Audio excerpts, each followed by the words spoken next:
비주얼리스트 여러분 환영합니다. 비주얼리즘입니다. 오늘은 지난 시간에 이어 아티스트 애시 토프와 함께하는 두 번째 이야기를 준비했습니다. 요즘 세상이 너무 빠르게 변하고 디자이너라는 제 직업에 대해서도 점점 더 많은 생각과 고민이 들게 됐는데 그러다 문득 이런 질문이 떠올랐습니다. 세계적인 아티스트들은 무슨 생각을 하며 디자인을 하고 있을까? 그들에게 창작이란 무엇이고 디자이너라는 직업을 어떻게 받아들이고 있을까? 제가 모션 그래픽을 시작했을 때 가장 많은 영향을 받았던 애시 토프에 대한 첫 번째 이야기를 준비했고 이번에는 정말 감사하게도 그에게 질문하고 그가 직접 들려주는 이야기를 담을 수 있게 되었습니다.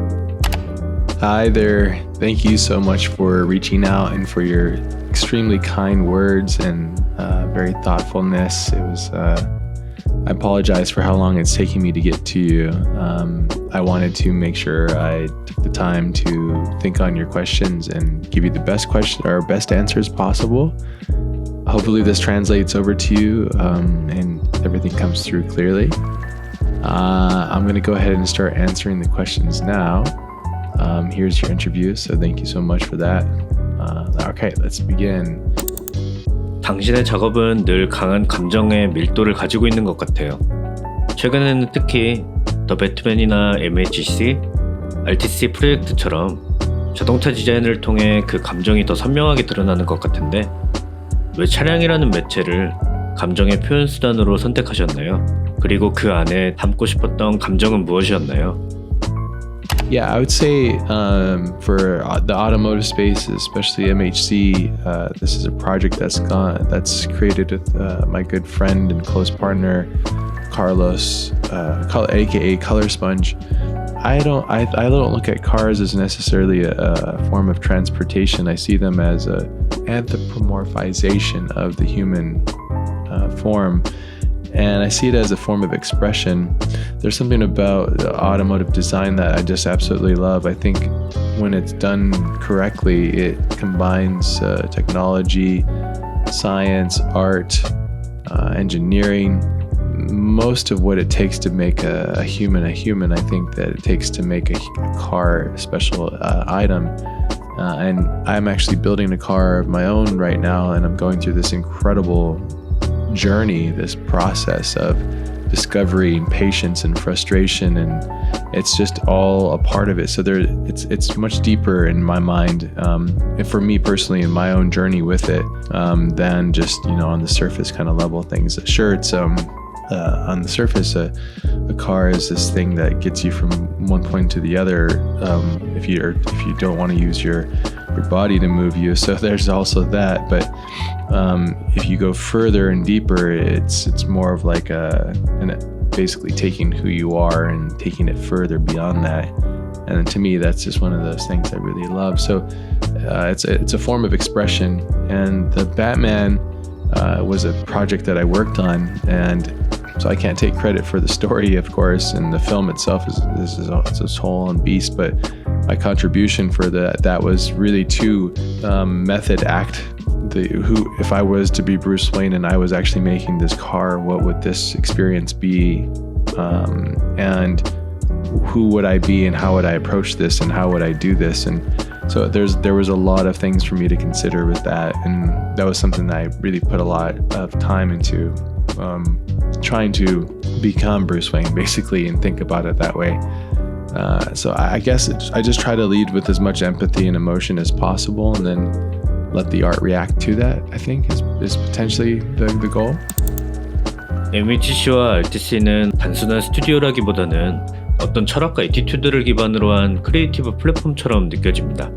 당신은 이런 공간들을 통해 어떤 방향의 창작을 실현하고 또 어떤 가능성을 탐구해보고 싶은가요? Well, ALT-C is just myself and my wife, and she's my producer, and we expand or contract based on the projects. And it's just the projects, become either passion projects or client projects and various things. So, and then Haste or MHC is just Carlos and I, and then we expand or contract based on the projects. We have various partners and friends and people. And I'd say the key with all of this stuff is just expression and trying to find a way of building a place where the expression is pure and being able to share what we're interested in. It's easy to get saturated in what everybody else is doing, and I try not to really get too far down that rabbit hole and just make the work that I feel I want to make and how I want to make it and with who I want to make it with, and that just there's a lot of me saying no to a lot of opportunities that most people wouldn't, and I just want to make really great things with people I admire, and that's really it. It's just an expression of emotion, and doing it with those that I admire and learn and grow, and building and cultivating that environment of culture. So that's really awesome that you think of it like that, because I'm so close to it. I don't see it as anything other than, oh, this is ALT-C, or this is just MHC. This is what we do. This is how we express ourselves. And so these questions are great for me as well to kind of meditate on. So I appreciate that. 어웨이큰 아키라, 로스트보이, 에포크 같은 프로젝트들은 당신의 어린 시절 기억과 감정에 깊게 연결되어 있는 작업처럼 느껴집니다. 그런 내면의 감정들을 지금의 기술을 통해 다시 꺼내고 현재로 이어낸다는 건 당신에게 어떤 의미인가요? Yeah, so like Awaken Akira was literally just a tribute and a way to learn more about CGI practice and do it by like being connected to something that I love. I always say if you're going to learn something, make it something that you're passionate about. So learn while you're passionately connected emotionally to something, because it takes the pain of learning away. Lost Boy was just a world that was created with myself and my friend Anthony, and we just had so much fun just kind of exploring different ideas and worlds, and that project is so huge, and it was designed to be an actual feature film and then go off to be like an experiential video game kind of thing. So I've only been able to show the world just a glimpse of what this truly is, but yeah. And then all the two Epoch films, they're just truly, I'm so fascinated with space and everything that has to do with space, and just how little we know and how big it is and how vast it is, and just the beauty of it all. So those are definitely connected to reading Carl Sagan's books and being just fantasizing about what is out there and the curiosities I've had. I was really wanting to be like an astronaut as a kid, as most kids do. It's traveling to space and the great unknown. And well, obviously I didn't become that. And I used art as a way to express myself and find that world through this and in the space itself. And it's something that really emotionally connecting to a past memory.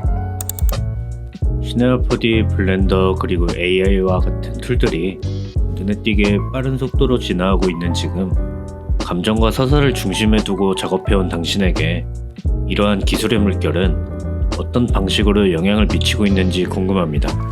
I think tools are just tools, right? A skilled carpenter can take a hammer and build an incredible whatever. But a person without intention, a person that doesn't have the skill, a person that doesn't have the tact or ability, won't use the hammer effectively. They will ruin the hammer, or they won't use it as it's designed. So I have, with all this stuff, all these tools, none of them, in my opinion, matter without intention. And I think this is the biggest thing missing from most of these conversations, and that's something I've been trying to talk about a little bit more, is it's mainly because I see so many people out there making things without a reason, or just making things for this shallow reason to get likes on an application that they don't own and can easily just disappear. It's weird, and I don't think it's healthy. I don't think that we do art to express ourselves for shallow reasons. I think true art comes from a deeper connection and a desire to connect with others on a deeper way, in a deeper manner. And we have languages, we have ways of speaking, we have ways of seeing things, and art is a way of expressing those combined things. It's a dimensional form of communication, and true, pure art is with intention. And so it's all connected, and I think with all these tools, none of them really matter unless the user is fully intent on having an expression and is being of service to humanity in some capacity by sharing their story or their honest their honesty, or whatever it is, that's true storytelling. When storytelling has no empathy, when storytelling has no connection to usefulness and humanity, it therefore is completely pointless and void of need. And that's what we have now. We have an AI slop, and that's why it's so controversial. 최근에는 지브리나 아키라처럼 강한 상징성과 감정의 결을 지닌 스타일들이 AI를 통해 모방되고 재현되는 모습을 자주 목격하게 됩니다. 특히 아키라는 당신에게도 큰 영감을 준 작품인데, 이처럼 강한 정서적 울림을 지닌 스타일들이 오늘날의 창작 환경 속에서 알고리즘에 의해 재현되는 현상에 대해 어떻게 느끼시는지 궁금합니다. You know, I think it's interesting that people are trying to tap into the zeitgeist or the past emotion or the nostalgia of things, and what they're trying to do is replicate that drug. And the sad thing is, that's not how you do it. Akira is genius and brilliant because it was done and made that way in that time. It will not be replicated. It cannot be made. It cannot be transferred to something else and be better. I strongly believe that, simply because a masterpiece is a masterpiece, and this is that. That is it. And you must respect the masterpiece because of its place in time and what it did and what it established. And the same for Ghibli's films. I had the same thing, and I think that people are trying to take the shortcut out of these things, and by doing so, it's, in my mind, I think it's making Akira better. It's making Akira more special. It's making Akira more relevant. It's making all Ghibli films more relevant. It's making them better. And people are lying and fooling themselves by thinking it's not, and or that this is actually something of substance. It's true indeed that the eventual goal and outlook on this stuff is eventually that we are all going to have bespoke entertainment that's going to be made for us. The thing that's worrisome about this is that there's a paradox to this. The specialty of art is that you can see art that will frustrate you, that you can see art that will make you think. You can see art that enters your life and challenges your beliefs and who you are. That is the design of art. And if you have a life where things come to you with ease, without friction, and or a way of getting to challenge you, then you're gonna have a really weird existence, because you're gonna live in a bubble of your own. So this is it's a big problem. I think psychologically and socially, I think it's a big problem. I also think it's fantastic that these tools are getting faster, but again, without intention. You know, what makes Ghibli's films so beautiful is because Miyazaki is a beautiful storyteller, and that's what makes it beautiful. People think it's the animation. Of course, that's the translation of his stories, but the stories with his intention tied to the animation is what makes it work. If you take one puzzle piece away from that formula, it doesn't work. So sure, you can generate and make an infinite amount of Akiras and all these kind of things, but it isn't the thing. It's a false version of it. And just like we have fast food and we have Michelin star restaurants, they both exist. Some people eat at the other one and some people eat at the other one. There's one of them is better, and that's up to the user. So it's paradoxical. So I'm still, every day I have a different process on all these kind of things, but it's a very loaded conversation, and it's very interesting. I don't know what it's going to do to us psychologically. I don't really know. Yeah. 그동안 정말 많은 프로젝트를 해오셨는데, 그 중에서도 최근 작업 중에 이건 정말 지금의 나를 가장 잘 담고 있다고 느꼈던 순간이 있었는지 궁금합니다. I would say none of them, really. I'm not really my art, but I kind of am.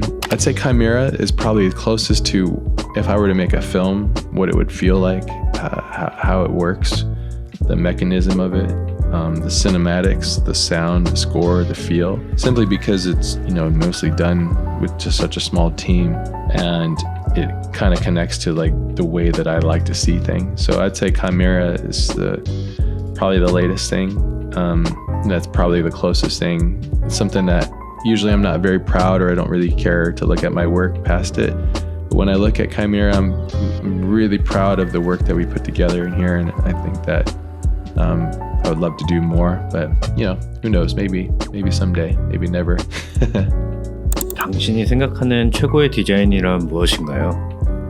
기술적 완성도나 형식적인 연결성을 넘어서 하나의 디자인이 본질적으로 지녀야 한다고 믿는 어떤 가치나 태도가 있다면 그건 무엇인지 궁금합니다.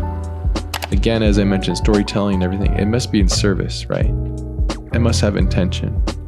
Great design must have intention and be in service to the user or mankind or humanity or whatever, in service to the task. So I think it has to play those two things together, and that's what makes design so fun, is trying to find out what it is in service to, what is the intention.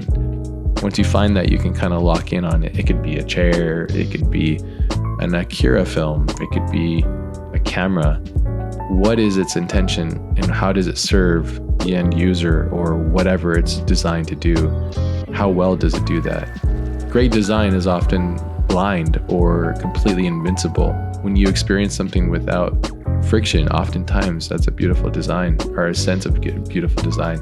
Or great design also can challenge or frustrate you. It just depends. But again, it comes down to intention. If the intention is to challenge somebody, then that's the intention. If the intention is to create comfort, then that's the intention. So it changes and shifts based on the task and the ask. So there's no real definition. I know Dieter Rams has all his rules and stuff, and that's great. And I think I personally agree with a lot of them, but I'm not him, and I don't work like him, and I don't see the world like him. I see it a little differently. Yeah. 저 역시 크리에이터로 살아가고 싶다는 생각은 늘 하고 있지만 많은 디자이너들이 그렇듯 지금은 반복적인 업무가 중심인 일반적인 회사 생활을 하고 있어요. 시간이 지날수록 동기부여를 유지하기가 점점 더 어려워지는데 아마 저와 같은 고민을 안고 있는 디자이너분들도 많을 거라 생각합니다. 그러한 현실 속에서 창작에 대한 열정을 잃지 않고 싶어하는 이들에게 어떤 이야기를 들려주고 싶으신가요? Yeah, that's a real hard one. Truly, you're on your hero's journey and you're just about to leave your village of comfort. The reason why you might be doing these repetitive tasks is because of lack of potential chance, or giving yourself that chance, or telling yourself that you deserve whatever it is that you're after and believing it, and going and chasing your dreams, and then looking at the dream and realizing the responsibility that your dream takes to actually accomplish. So I would say, if you're striving for something and you're not quite there where you want to be, you should ask yourself what you deserve, and not in the sense of selfishness, but what do you deserve in regards to what do you want to fulfill in your life, and how do you want to be known? How do you want to feel? How do you want to wake? How do you want to sleep? What life do you want? And asking these deeper questions of yourself, you might be able to find exactly your path, and that path will lead you to incredible journeys, and that journey is going to be a huge undertaking, and that's a beautiful thing. So don't think of it as a spark. I would say think of it as your quest, and if you're in this part of your quest, know that tomorrow you can change it.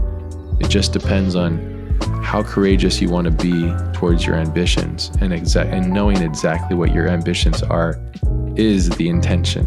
So hopefully that works and helps. Again, I know nothing. I'm just trying to figure things out myself, so hopefully some of this stuff connects. And tomorrow I would probably give different advice, so hopefully that's understandable. 지금은 누구나 손쉽게 창작을 위해 툴을 사용할 수 있지만 정말 더 어려운 건 무엇을 만들고 싶은가를 스스로 결정하는 일인 것 같습니다. 감정과 사고의 흐름을 시각적으로 풀어내며 작업해오신 아티스트로서 자신만의 방향을 찾고 있는 젊은 디자이너들에게 해주고 싶은 말씀이 있으신가요? You know, the beauty is we're all born with our own identities, right? We all have this beautiful thing. It's our identity. Only your brain fires the synapses, and synapses, I mean the way that they do based on your patterns. And you are individually special and uniquely you. You have to really believe that and understand that. Not in a sense, again, as I use like the word deserve, I don't mean that in a selfish current day way. There's a beautiful thing about deserving things, knowing that you deserve them in a beautiful way, not in a selfish taking way. I think it's the same thing with this, is that you really need to try to find what you resonate with and understand that you are uniquely yourself and celebrate that. And there's a beauty to that. And the world needs to hear your voice and you need to share it. And you might not have an audience yet, but you can gain one. If you're authentic and you share it and you move through space and time and you're genuine about your approach to things, most likely there will be a person there that resonates with that frequency that you emit. The more honest, humble, and real you are, the more that voice comes out and the more the world builds around that. The less you are of any of those things, the less your world becomes special and true. And this is like a weird paradox I feel that I encounter through my life is just being authentic to yourself. So I would say the real trick, at least for me, is just make sure you remember that you have your own voice, share your own voice, whatever you find interesting, lean into that. When I'm doing, when I first started my career, I was working on like graphical user interface stuff, and everybody thought I was this person that did all these graphics and stuff. I didn't even know what this stuff was really. I was working on movies and all these things, and I was very thankful to be in that position in my life to do that. That became my life for a while, and then everybody thought that of me, and then I realized I didn't want to be that because I had already finished that. So then I started changing and shifting and moving and trying different things and making short films and exploring what it is that I feel like I am. And then I'm doing cars. It's like no one knows what the heck because it matters to me. And that's all that matters, right? It's just what I'm most interested in. Art is a selfish endeavor. Artists are selfish people. We go insular, we become ourselves. Most of us are. I can't speak for all of artists, but it's a very insular activity, and it's something that we do individually. So I would say the tangent answer to this, I apologize, but I'd say the best advice I can give is simply to remember that you have a voice, lean into what you love, lean into intention, lean into empathy. How can your art be in service to the audience? How can your art be in service to you? What is your true voice? Find that, discover it. You might not discover it until you're halfway through your life, or even you might not ever discover it, but you can at least try, right? And that's the journey of it. So much of art is the human experience, truly.